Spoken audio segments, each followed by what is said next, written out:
When I first found out my wife was cheating, I felt like my entire world had collapsed. We had been together for 10 years, married for 7. I thought we were happy. I thought we had built something real. But all it took was one unexpected early return from a work trip to shatter that illusion. I wasn't even supposed to be home that night.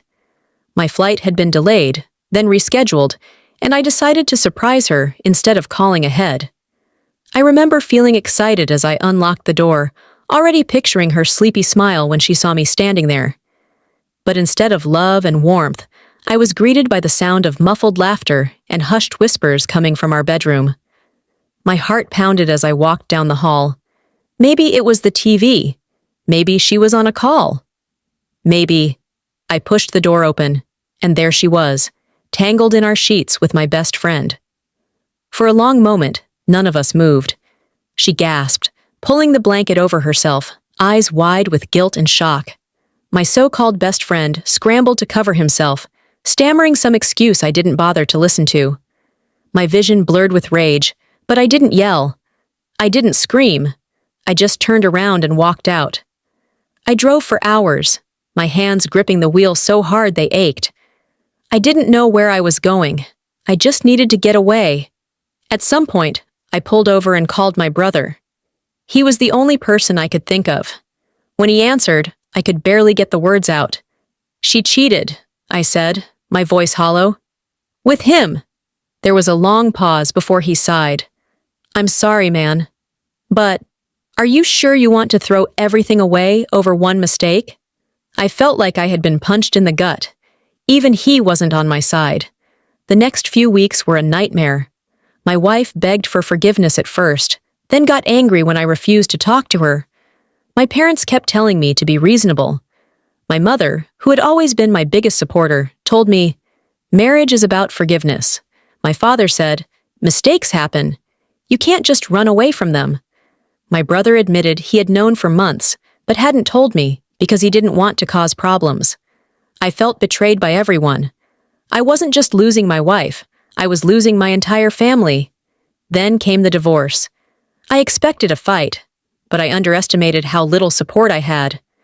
My wife played the victim, claiming loneliness had driven her to cheat. My family vouched for her. They encouraged me to be generous, to not let anger ruin everything. In the end, she got the house. Half of my savings, spousal support, everything. And I was left with nothing but my pride. But instead of fighting, I smiled. I agreed to everything. I played the heartbroken fool. Then, I disappeared. For 5 years, I was a ghost. I took what little money I had and left town without a word. I changed my number, deleted my social media, and moved across the country. At first, I just wanted to survive. But then, I realized I wanted more. I worked harder than ever before. I took risks, invested smartly, and built something for myself. I went from a broken man to someone powerful, someone untouchable. I made millions. I bought properties. I became the man they never thought I could be. And then, one day, I got a message. "Mom and Dad are sick. We need you." It was from my brother. My first instinct was to ignore it, but then another message followed. "She's remarried. She got comfortable." That one made me pause. Curiosity got the best of me. I looked her up. My ex-wife had moved on, married some average guy, and was living in my house, the house I had bought. My family was still in the same town, still living their lives as if I had never existed. That's when I knew it was time to return. But not as the broken man they had discarded. I came back with a purpose. I bought a house through a third party, right next door to hers. I started showing up in town, dressed sharply, always looking like I had somewhere important to be. I let people talk. I let the rumors spread. I let her see me in passing, just enough to plant a seed of doubt in her mind. Then, I ran into her at a charity gala. She looked shocked to see me, then delighted. She put on that familiar, sweet smile, the one she used to get what she wanted. "I've missed you," she said, her voice soft, filled with something that almost sounded like regret. I smiled back.